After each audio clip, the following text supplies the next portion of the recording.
Salut vous, on se retrouve pour une petite vidéo où je porte un bonnet parce que j'ai extrêmement froid dans ma pièce. Oui, j'ai oublié d'allumer le chauffage avant de tourner cette vidéo, c'est con. Et aujourd'hui on va parler de personnages qui se ressemblent. On avait déjà fait une vidéo sur ça il y a quelques temps, et aujourd'hui c'est un peu l'épisode 2. Alors je pourrais en faire plein d'épisodes, mais on va déjà commencer par un épisode 2. La dernière fois on avait fait un top. On avait parlé de 10 personnages Marvel et DC qui se ressemblent.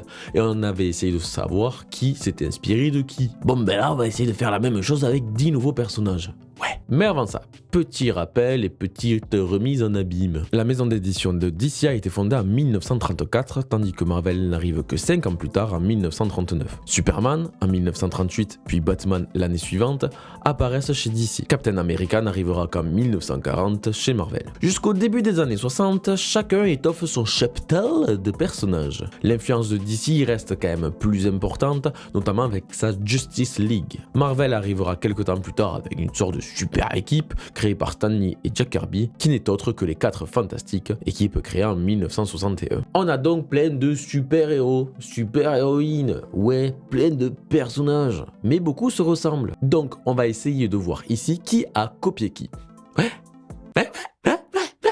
Je suis une secrétaire, putain.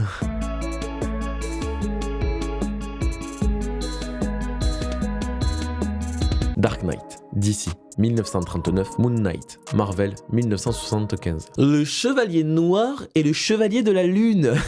C'est tellement moche le Chevalier de la Lune, c'est terrible en français. Bon, les deux personnages se ressemblent pas tellement au niveau physique. C'est vrai qu'ils ont pas la même tenue, il y en a un qui est noir, l'autre qui est blanc-gris. Mais on a quand même deux personnages qui sont sur la même idée. Avec Moon Knight, Marvel a voulu faire une sorte de personnage un peu sombre, un peu torturé, à la Dark Knight, à la Batman. Par contre, pour le reste, c'est pas trop la même chose. Moon Knight n'a pas du tout les mêmes origines et c'est pas du tout le même type de personnage. Puis dedans il y a le mot Knight, il y a le mot chevalier, quoi. Fais chier. Tu vois le truc Knight, je sais pas parler anglais.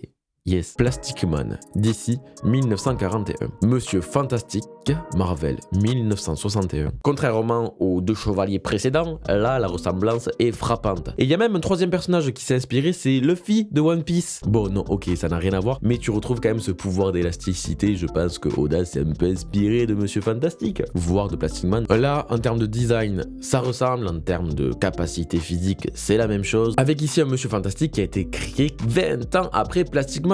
Ouais, donc sur la fameuse équipe des 4 Fantastiques, mais on a une inspiration de Stan Lee, de Jack Kirby qui est claire, c'est celle de Plastic Man. Par contre, Monsieur Fantastique n'a pas du tout laissé la même trace. Oui, les 4 Fantastiques c'est bien plus incontournable que Plastic Man. Aujourd'hui, Plastic Man c'est un super de seconde zone. On retrouve quand même de super histoires avec lui, mais pas aussi impactantes qu'avec les 4 Fantastiques. Deathstroke, DC, 1980. Deadpool, Marvel, 1991. Encore une fois, point pour DC. Deadpool a été créé 11 ans après Deathstroke. Le style de Deadpool est clairement calqué sur celui de Deathstroke. Bien que Deadpool était plus ou moins sérieux au début, il est vite devenu une parodie de ce fameux Deathstroke dans les années qui ont suivi. Donc quand tu fais une parodie, forcément tu ressembles vachement au personnage de base.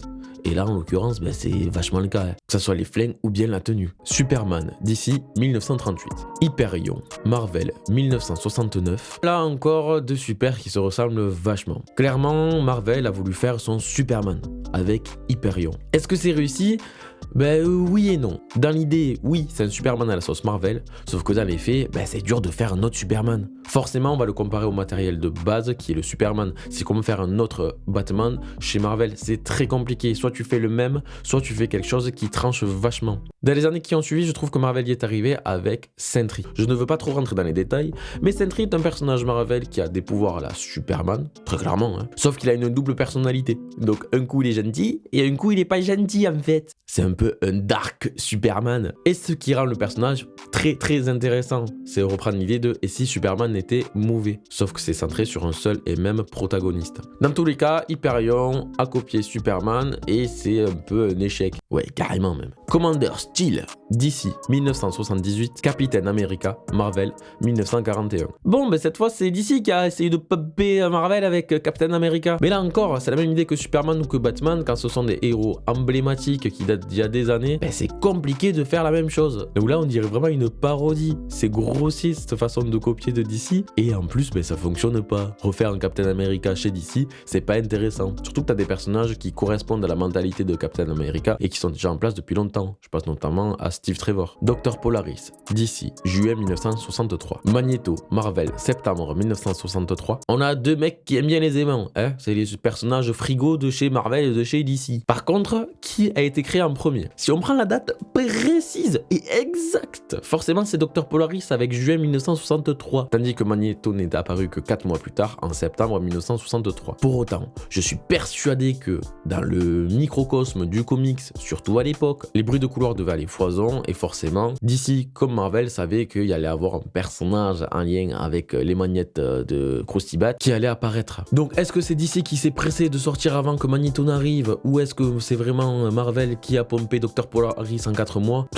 Ben c'est dur à savoir, c'est dur à déterminer. Ici je dirais un bon match nul. Surtout que très clairement Magneto il est impactant, on le connaît encore, alors que Dr. Polaris, t'as déjà lu toi des histoires sur Dr. Polaris? Des trucs qui t'ont marqué avec Dr. Polaris? Même le nom Dr. Polaris. Alors que Magneto tu sais qui c'est. Grundy, DC 1944. Hulk, Marvel 1962. L'inspiration est également flagrante. On a un gros monsieur pas content. Bon, je vais pas revenir sur l'origine de Hulk, pourquoi il est vert et pas gris, mais on a quand même cette idée que Hulk est inspiré de Grundy et également que la maison des idées s'en est mieux sortie. Parce que Hulk, il est emblématique aujourd'hui au niveau de Marvel et même des super-héros en général. Alors que Grundy, voilà, Grundy, tout le monde s'en tape la nouille. Bumblebee, DC 1976, La Guêpe, Marvel 1963. Alors non, c'est pas ce Bumblebee là, ça c'est chez les Transformers et ça n'a rien à voir. Je parle d'elle. Bon, ok, tu la connais encore moins que le précédent Bumblebee, mais je te jure qu'elle existe. Elle est inspirée de La Guêpe. Oui, DC s'est dit, purée, il nous manque un insecte emblématique dans notre univers. Ouais, ils l'ont créé, mais encore une fois, tu vas la retrouver dans des comics, tu vas faire pourquoi il y a la guêpe chez DC? Dans tous les cas, point pour Marvel, puisque c'est DC qui a copié la guêpe. Killer Croc, DC 1983. Le Lézard, Marvel 1963. Batman et Spider-Man. Les deux s'inspirent énormément. On peut le dire, ce sont les deux super-héros, Marvel et DC, les plus populaires, les plus emblématiques et avec sûrement les meilleures histoires. Et les deux s'inspirent énormément l'un de l'autre. Autant Batman et Spider-Man directement, pas du tout. Par contre, autour, t'as Catwoman, Black Cat, on en a déjà parlé dans l'épisode 1. On a l'homme sable, gueule d'argile. Et bien aujourd'hui, on voit Killer Croc et le lézard. Les deux se ressemblent énormément. Forcément, DC s'est inspiré du lézard pour créer une des némésis de Batman. Bon, en même temps, Spider-Man et Batman, il y a 10 milliards de méchants, donc forcément, il y en a qui se croisent. Mais il n'empêche, c'est assez marrant de voir qu'il y a autant de points communs, enfin de personnages d'antagonistes ou de protagonistes qui se ressemblent dans ces deux univers. Red Tornado, DC, août 1968. Vision, Marvel, 1940. Petit cas un peu différent, enfin différent pas vraiment, mais assez rigolo à ce niveau-là. En 1940, Marvel crée un personnage qui s'appelle Aarkus. Aarkus, c'est Vision.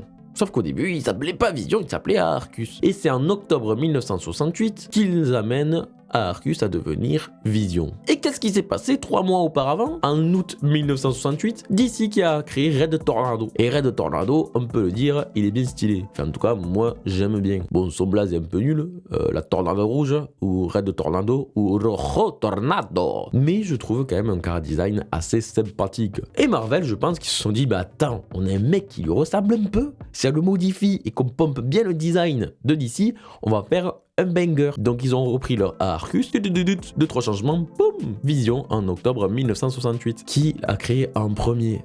Techniquement, c'est Marvel, mais la nouvelle version de Vision, Marvel s'est inspiré de DC. Et ce point-là est très intéressant. Pourquoi? L'intérêt de créer le personnage en premier, on s'en moque. Le but, c'est d'avoir des personnages intéressant. Que la maison des idées sorte un vieux personnage, Aarkus, le modifie légèrement et l'appelle Vision, peu importe encore une fois, l'important c'est ce qu'ils en font. Et pour ça, la maison des idées sont très forts. Marvel avec Vision, Hulk, Magneto, Monsieur Fantastique, ces 4 personnages-là qui ont été pompés, qui ont été inspirés de personnages de chez DC, sont aujourd'hui cultes dans l'univers des comics, mais également sur l'univers cinématographique ou plus globalement chez Marvel. Ce qui est important avec un personnage, ce n'est pas de le créer en premier, ce n'est pas d'avoir le meilleur car design, mais c'est de pouvoir raconter de bonnes histoires avec, et ça, Marvel y arrive très bien.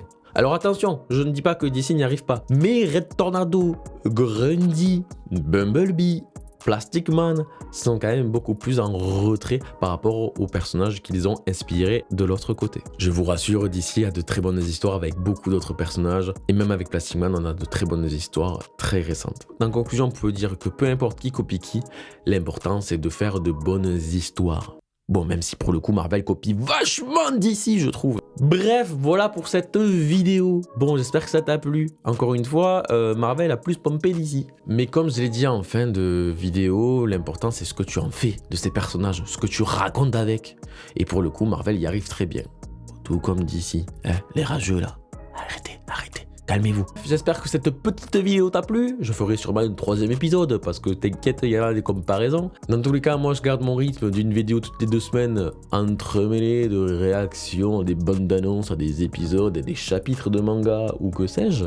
Ça dépend sur le moment, mon avis et mon temps. Abonne-toi, like, commente, partage, ça me fait plaisir, ça me donne envie de continuer. Même si je fais pas ça pour la gloire. Dans tous les cas, je te dis à la prochaine pour une autre vidéo. J'ai fait enfin une liste des sujets que je devais faire, donc ça va arriver dans les prochaines semaines. Voilà quoi. Bref, c'était Laro, expert en rien mais curieux de tout. Bisous. Pense à t'abonner, ouais ça fait plaisir. Pense à t'abonner, je t'offre une merguez. Pense à t'abonner, je t'offre Selena Gomez. Pense à t'abonner, sinon je te pense à t'abonner, en vrai je m'en fous. Pour liker il suffit d'un seul coup. Pour t'abonner, pour que j'ai des sous. Pour commenter, écrit juste en dessous. Pense à t'abonner, ouais. Pense à t'abonner, ouais. Pense à t'abonner, Pense à t'abonner, pense à t'abonner. Pense à t'abonner, ouais. Pense à t'abonner quand il fait froid, mais abonné.